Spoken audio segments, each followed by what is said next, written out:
guys, this is me Rabi here. This is me Azu here. We guys are back with another reaction video. तो guys अगर आप लोग हमारे channel पर new हो तो दिल से हमारे चैनल को सब्सक्राइब करके आजू राबी गैंग ज्वाइन कर लो। हमारा एक व्लॉगिंग चैनल है बादन है आजू राबी व्लॉग्स, उसको भी जाके सब्सक्राइब कर लो। चलते हैं आज की रिएक्शन वीडियो की तरफ आजू राबी। तो आज हम जिस वीडियो पे रिएक्शन देने वाले हैं वो है इंडिया की डेवलपमेंट के ऊपर। वो है upcoming mega projects in India in 2023-24 और इसमें top 10 infrastructure projects in India बताए गए हैं। चलो देखते हैं। Good morning guys.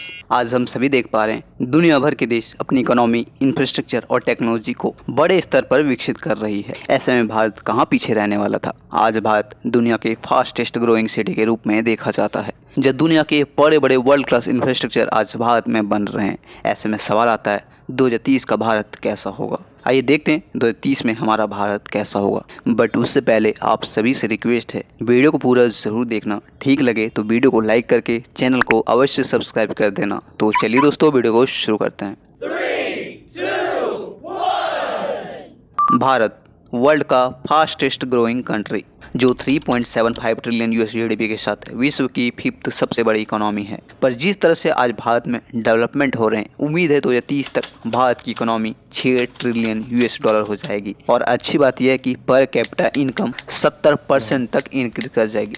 और इन सभी को नामुमकिन करेगा भारतमाला परियोजना। भारतमाला परियोजना government funded mega road and highway project है, जिसे जुलाई 31, 2015 को सेंट्रल गवर्नमेंट द्वारा लॉन्च किया गया था। इस प्रोजेक्ट के अंतर्गत भारत की कनेक्टिविटी काफ़ी तेज़ी से इम्प्रूव हो रही है और 2030 तक काफ़ी हद तक भारत दुनिया के चुनिंदा बेहतरीन रोड नेटवर्क के रूप में शुमार होगा। भारतमाला परियोजना के अंतर्गत total 1 lakh kilometre road network को इम्प्रूव और नए सिरे से बनाया जाना प्रस्तावित है, जिस पर आज फेज 1 के अंतर्गत 35 के यानी कि 35,000 किलोमीटर को बनाने का लक्ष्य रखा गया है। उम्मीद है फेज 1 जल्द से जल्द तैयार हो और 2030 तक भारत दुनिया के बेहतरीन रोड नेटवर्क कंट्री के रूप में शुमार हो। दूसरी बैकबोन की भूमिका निभाने वाली प्रोजेक्ट है metro network. Metro network currently Bharat में 18 सिटीज़ में ऑपरेशनल है। जनवरी 2025 तक 25 शहरों में होने की भी उम्मीद है। आज भारत में सिर्फ बड़े बड़े शहरों में ही मेट्रो की कनेक्टिविटी देखने को मिलती है, बट 2030 तक भारत के छोटे शहरों में भी मेट्रो दिखाई देगी, जो फिलहाल प्रपोजल फेज में है। आज इंडिया में टोटल 845 किलोमीटर का मेट्रो नेटवर्क है, जबकि 700 किलोमीटर का रेल नेटवर्क अंडर कंस्ट्रक्शन है। वहीं 400 किलोमीटर अप्रूवल फेज में और तकरीबन 1000 किलोमीटर का मेट्रो नेटवर्क प्रपोजल फेज में है। तो आप अनुमान लगा सकते हैं कि 2030 तक भारत का मेट्रो कनेक्टिविटी कैसा होगा। भारत की बढ़ती इकोनॉमी में तीसरी अहम प्रोजेक्ट है smart city mission project. Smart city mission Narendra Modi ji की एक ड्रीम प्रोजेक्ट है, जिसका लॉन्च जून 25, 2015 को किया गया था। इस प्रोजेक्ट के अंतर्गत मोदी जी का सपना था कि क्वालिटी ऑफ लाइफ को इम्प्रूव कर इकोनॉमी को ड्राइव किया जाए, और काफ़ी हद तक भारत सरकार सफल भी हो रही है, क्योंकि भारत सरकार द्वारा 2015 में 100+ शहरों को स्मार्ट इंफ्रास्ट्रक्चर देने के लिए स्मार्ट सिटी मिशन के अंतर्गत 8000 प्रोजेक्ट को शुरू किया गया था, जिसमें अब तक 5000 प्रोजेक्ट कंप्लीटेड भी है और फिलहाल 3000 प्रोजेक्ट अंडर कंस्ट्रक्शन है। ऐसे में यहाँ पे लोगों की दो राय है। एक ऐसे लोग हैं जिनको लगता है कि स्मार्ट सिटी मिशन पूरी तरह से फेल है, दूसरे लोगों को लगता है कि धीरे धीरे करके डेवलपमेंट हो रही है। ऐसे में सबसे पहले ये समझना बहुत ही ज़रूरी होगा कि स्मार्ट सिटी की डेफिनेशन क्या होती है। तो बेसिकली नरेंद्र मोदी जी जिस हिसाब से स्मार्ट सिटी बनाने की बात कही थी, उसका डेफिनेशन सिर्फ और सिर्फ अच्छी लाइफस्टाइल देना, कनेक्टिविटी बेहतर करना, 24 आवर इलेक्ट्रिसिटी देना, पानी 24 घंटे मुहैया कराना, बेसिक इंफ्रास्ट्रक्चर को इम्प्रूव करना और सबसे इम्पोर्टेंट इकोनॉमी को ड्राइव करना था, जो काफ़ी हद तक गवर्नमेंट करने में सक्षम रही है। हालांकि मुझे पर्सनली लगता है कि जो 100 शहर गवर्नमेंट ने प्रस्तावित किए थे, सब के सब में डेवलपमेंट नहीं हो रहे हैं, बट कुछ में काफ़ी तेज़ी से हो रहे हैं, जिसकी आज के डेट में इंफ्रास्ट्रक्चर काफ़ी तेज़ी से विकसित हो रही है। क्योंकि आपको ऐसे बहुत सारे शहर मिल जाएंगे जिसमें आपको इलेक्ट्रिक बसें चलते हुए दिख जाएंगी, रिवर फ्रंट का डेवलपमेंट होते हुए देख पाएंगे, मेट्रो कनेक्टिविटी दिख जाएगी, शॉपिंग मॉल से लेकर बस स्टैंड और रेलवे स्टेशन का रेनोवेशन हो, कन्वेंशन सेंटर हो, मेडिकल इंफ्रास्ट्रक्चर हो, ऐसे कई सारे प्रोजेक्ट आज स्मार्ट सिटी मिशन के अंतर्गत बनाए गए हैं, जो कहीं ना कहीं स्मार्ट सिटी मिशन का ही एक प्रोजेक्ट है। और धीरे धीरे कर सभी शहरों को स्मार्ट तरीके से विकसित किया जा रहा है। ऐसे में 2030 तक काफ़ी हद तक भारत के कई सारे शहर का कायाकल्प होगा। ऐसे में देखते हैं स्मार्ट सिटी के अंतर्गत बन रहे सभी प्रोजेक्ट कब तक बनकर तैयार होते हैं। भारत की नेक्स्ट बैकबोन वाली प्रोजेक्ट है DFC, डेडिकेटेड फ्रेट कॉरिडोर। नए भारत का नया बेहतरीन शानदार प्रोजेक्ट है, जो हमारी इकोनॉमी को मजबूत करने में सहयोग करेगी। और ना सिर्फ इकोनॉमी को मजबूत करने में सहयोग करेगी बल्कि रेल ट्रैफिक को भी रिड्यूस करने में मदद करेगी। डेडिकेटेड फ्रेट कॉरिडोर एक ऐसी परियोजना है जो पैसेंजर ट्रेन और गुड ट्रेन को सेपरेट करेगी, मतलब दोनों ही अलग अलग पटरियों पर चलेगी। फिलहाल हमारे देश में पैसेंजर ट्रेन हो या फिर मालगाड़ी ट्रेन हो, दोनों ही एक ही पटरी पर चलते हैं, जिसके वजह से ट्रैफिक में काफ़ी सामना करना पड़ता है और इसकी वजह से कहीं ना कहीं हमारे रेलवे की लॉजिस्टिक कॉस्ट इंक्रीज होती है।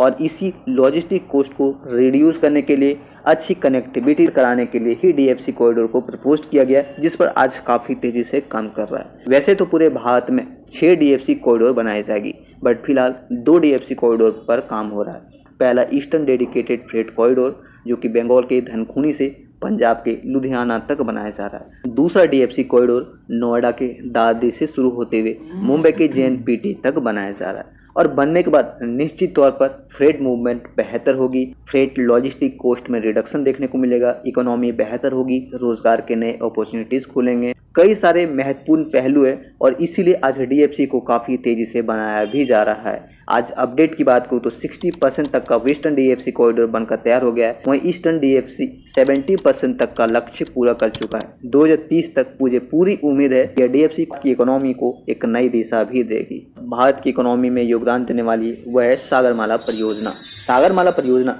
भारत की एक शानदार बेहतरीन इकोनॉमी और 2030 तक तीसरी सबसे बड़ी इकोनॉमी बनाने में सहयोग करेगी। सागरमाला अटल बिहारी वाजपेयी की एक महत्वाकांक्षी प्रोजेक्ट थी, जिसे 31 जुलाई 2015 को नरेंद्र मोदी जी की गवर्नमेंट में एस्टेब्लिश किया।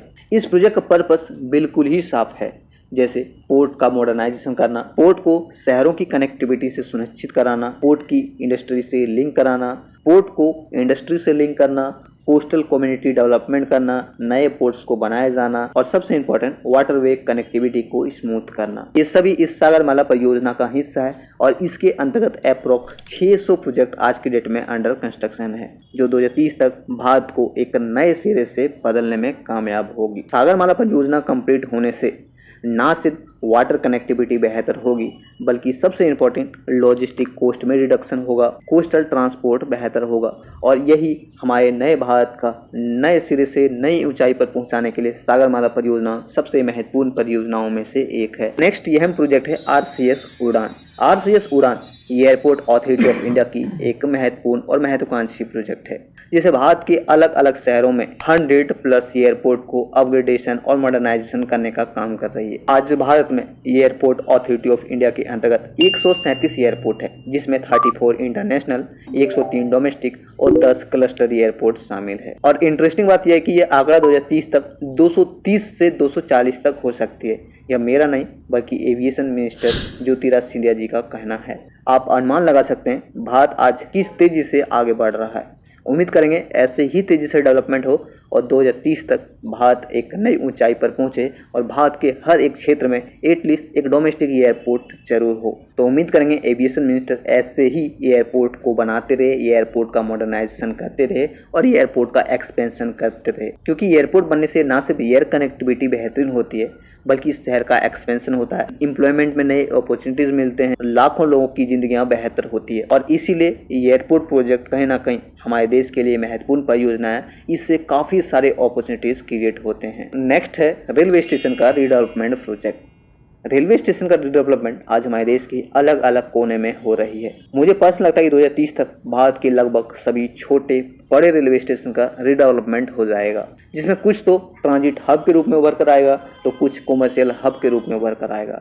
बट डेफिनेटली सभी रेलवे स्टेशन विश्व स्तरीय डिजाइन के साथ, वर्ल्ड क्लास इंफ्रास्ट्रक्चर के साथ दुनिया के सामने आएगा। आज की डेट में भारत में 1300+ स्टेशन का रिनोवेशन, मॉडर्नाइजेशन और एक्सपेंशन का खाका तैयार है। बात बड़े शहरों की हो या छोटे शहरों की, हर एक स्टेशन को आज भारत सरकार किसी न किसी रूप में वर्ल्ड क्लास के रूप में विकसित कर रही है, बेसिक्स इंफ्रास्ट्रक्चर को बेहतर करने में काम कर रही है। अभी रिसेंटली ही हमने देखा कि मोदी जी द्वारा वर्चुअली 508 रेलवे स्टेशन को अमृत भारत मिशन के अंतर्गत 25,000 करोड़ की एस्टिमेट कॉस्ट के साथ रीडेवलपमेंट करने के लिए फाउंडेशन स्टोन रखा। आप कल्पना करिए कि 2030 तक भारत के जितने भी रेलवे स्टेशन हैं वो सभी रीडेवलपमेंट हो जाएंगे। रीडेवलपमेंट होने से कनेक्टिविटी भी इम्प्रूव करी जाएगी और कनेक्टिविटी इम्प्रूव होने से आप कल्पना करिए कि 2030 में हमारा भारत कैसा होगा। आसपास का लैंडस्केप बेहतर तो होगा ही, एम्प्लॉयमेंट में नई अपॉर्चुनिटीज़ मिलेंगे और सबसे इम्पोर्टेंट अच्छी इंफ्रास्ट्रक्चर के साथ अच्छी सुविधाएँ मिलेगी। और यही हम सभी की कामना है कि भारत के सभी रेलवे स्टेशन जल्द से जल्द तैयार हो। वहीं इसके अलावा भारत की नेक्स्ट बड़ी प्रोजेक्ट है वंदे भारत मिशन। वंदे भारत मिशन नए भारत का नई पहचान है। भारतीय रेल एक नया रूप ले रही है। फिलहाल 25 रोड पर वंदे भारत ट्रेन ऑपरेशनल है। चंद कुछ महीनों में 6 और नए लाइन पर वंदे भारत ट्रेन ऑपरेशनल होगी। बट यहाँ सवाल है कि 2030 तक वंदे भारत कहाँ होगा। तो जिस तेजी से वंदे भारत ट्रेन आज के डेट में विस्तार हो रही है, 2030 तक 800 से लेकर 1000 वंदे भारत ट्रेन आपको अलग अलग रूट्स पर दौड़ते हुए देख सकते हैं। Vande Bharat made in India और भारत की आधुनिकता का एक एहसास कराएगी। जो 2030 तक वंदे भारत ट्रेन भारत की आधुनिकता को एहसास कराएगी ही 2030 तक भारत को एक नए सिरे से आगे लेकर जाएगी। इस पर आपका क्या कहना है, आप हमारे कमेंट सेक्शन में जरूर बताना। बट हाँ, आपको मैं बता दूं, इसके अलावा भी आज भारत में कई बेहतरीन बुनियादी ढांचे 2030 तक बनकर तैयार होने वाले हैं, जो न सिर्फ भारत की इंफ्रास्ट्रक्चर डेवलपमेंट में सहयोग करेगी बल्कि भारत की इकोनॉमी को बूस्ट करने में भी मदद करेगी। खास करके हमारे देश में बन रहे बुलेट ट्रेन परियोजना, RRTS, port taxi, defence corridor, industrial corridor, religious place का रिनोवेशन क्यों ना हो, नई ग्रीनफील्ड सिटीज क्यों ना हो, ये सभी परियोजनाएं आज से बहुत सी इसमें हमने पहले भी देखे हुए हैं। आपको भी प्रोजेक्ट से एक तो भारत माला, फिर सागर माला। भारत माला के अंदर जो है रोड नेटवर्क का जो बहुत ज़्यादा एम्फेसाइज किया गया है, रोड नेटवर्क कई हज़ार किलोमीटर तक बढ़ाया जाएगा, जिससे होगा कि कनेक्टिविटी बहुत इजी होगी। चीज़ों का जो लेके जाना होगा थ्रू बाय रोड बहुत आसान हो जाएगा। इस सागर माला के अंदर ये लोग जो आप लोग हैं, आपकी एक बहुत अच्छी चीज़ हो रही है कि इसके अंदर जितने भी आपके ये पोर्ट्स हैं उसको मॉडर्नाइज किया जा रहा है, उनको वेल इक्विप्ड किया जा रहा है, लेटेस्ट टेक्नोलॉजी से लेस किया जा रहा है। उससे होगा क्या कि आपके टेक्नोलॉजी बेहतर होगी और पोर्ट्स को भी मॉडर्नाइज किया जाएगा। लिफ्टिंग एक्सपेंशन हो रही है, एक्सटेंशन हो रही हैं और न्यू पोर्ट्स बन रही हैं। तो जितने भी डिफरेंट एरिया से जो नियरेस्ट पोर्ट लगेगी जिस शिप को, वो वहाँ पहुँचा करेगी और वहीं पे आके वो अपना जो सामान है, वो गुड्स हैं, वो कंटेनर्स उतरा करेंगे। एक तो ये चीज़ बहुत अच्छी है। फिर उससे आपके जो इंफ्रास्ट्रक्चर, जो बाकी एरिया का इंफ्रास्ट्रक्चर है, वो बहुत बेहतर होगा, क्योंकि ऑब्वियसली जब आपके सामान जाना है तो रोड इंफ्रास्ट्रक्चर बेहतर होगा, तो वहाँ से सामान उतरेगा आप कंटेनर्स के अंदर, तो वो रोड्स पे जाएगा और रोड्स आपके। और इस तरह फिर क्या एक और नई चीज़ आ रही है कि जो आपके मेट्रो ट्रेन्स हैं उसका बहुत काम किया जा रहा है कि more than I guess 200 cities के अंदर ये मेट्रोज आपकी जो हैं ये चलने वाली हैं फ्यूचर में, मेट्रो ट्रेन्स जो हैं। तो ये एक बहुत अच्छा इनिशिएटिव है। और एक है कि जो आपकी जो रेलवे ट्रैक्स जो हैं उसके ऊपर अभी आपके रेलवे ट्रैक्स पे जो आपकी इंटरसिटीज चलती हैं ट्रेन्स, उसको लिए गुड्स के लिए भी वही रेलवे ट्रैक यूज़ होता है जो उनके लिए यूज़ होता है। लेकिन फ्यूचर में जो होना जा रहा है, ये भी बहुत अच्छी चीज़ लगी मुझे कि वो एक सेपरेट रेलवे ट्रैक बिछाया जा रहा है जिसमें सिर्फ गुड्स ट्रैवल किया करेंगे और इंसान जो ट्रैवल किया करेंगे वो डिफरेंट रेलवे ट्रैक पे करेंगे, जिससे आपको ईजीली टिकट्स बाय आराम से मिल सकेंगी। और ऑब्वियसली वो जो है वो ऑक्यूपाइड नहीं होगी आपकी जो रेलवे ट्रैक्स हैं उसकी वजह से। तो मुझे तो ये बहुत अच्छे प्रोजेक्ट्स लगे हैं। और स्मार्ट सिटीज का भी मैंने स्मार्ट देखा कि सिटीज एयरपोर्ट्स भी ये लोग बना रहे हैं बहुत हाँ, एयरपोर्ट्स पे बड़ा एम्फसाइज किया गया है कि जो फ्यूचर के अंदर जो एयरपोर्ट्स हैं उसको उनकी एक्सपेंशन हो रही है, उसकी एक्सटेंशन हो रही है और भी न्यू एयरपोर्ट्स बनाए जा रहे हैं। ये एक बहुत अच्छी चीज़ थी। मैंने नोट किया ना वो यही है कि इन लोगों का मेन, जो पहले भी मैंने बहुत सारी वीडियोस में ये चीज़ ऑब्जर्व की और अभी भी मैं यही ऑब्जर्व कर रही थी कि ये लोग ज़्यादा ना ट्रांसपोर्ट के ऊपर बहुत फोकस किए हुए हैं। जैसे कि रेलवेज आ जाएं या आपके मेट्रो ट्रेन्स आ जाएं या फिर आपके एयरपोर्ट्स आ जाएं, हर किस्म का ट्रांसपोर्ट, क्योंकि transport plays a very important role किसी भी चीज़ के लिए। अगर आपने इधर से उधर कोई चीज़ अपने गुड्स ट्रांसफर करने, उसके लिए भी आप ट्रांसपोर्ट तो मेरे ख्याल से हर बिट के लिए यूज़ होगा ना। मतलब कि आप चाहे आपके आवाम की बात की जाए, हम लोगों के लिए भी एक जगह से दूसरी जगह जाना, चाहे आपके गुड्स हों, तो it plays very important role. और इनका बहुत अच्छा टारगेट है कि ओवरऑल फोकस कर रहे हैं नॉट ओनली कि खाली रेलवेज, बल्कि buses, railways, then roads, then उसके बाद एयरपोर्ट्स, जो आपके ट्रांसपोर्ट की ट्रांसपोर्टेशन में अच्छा कर रहे हैं। फिर स्मार्ट सिटीज पे बड़ा फोकस किया जा रहा है। स्मार्ट सिटीज भी बड़ा फोकस किया हुआ है कि जहाँ पे आप हर तरह की टेक्नोलॉजी वाइज वो वेल इक्विप्ड हो जगह स्मार्ट सिटीज जो है उसमें हर तरह के बिजनेस रिक्वायर्ड जो है अपॉर्चुनिटीज प्रोवाइड की जाए, तो ये बहुत अच्छा इंफ्रास्ट्रक्चर खड़ा किया जा रहा है हर तरह के लिए, ताकि बिजनेस के लिए ज़्यादा से ज़्यादा मौके पैदा हों, जितने मौके पैदा होंगे उससे ज़्यादा एम्प्लॉयमेंट आएगी, और ये बहुत अच्छा कदम है इनका। इससे आपकी इकॉनमी की बहुत बूस्ट मिलता है, और भी जो फिफ्थ लार्जेस्ट इकॉनमी है वो थर्ड लार्जेस्ट इकॉनमी बनने ही वाली है कुछ देर में। तो यही थी हमारी ओवरऑल वीडियो गाइस, और यही था हमारा take on this video. I hope so कि आप लोगों ने वीडियो को एंजॉय किया होगा, रिएक्शन भी एंजॉय किया होगा। तो लाइक शेयर सब्सक्राइब कर देना। मुलाकात करेंगे एक और वीडियो में। अल्लाह हाफ़िज़।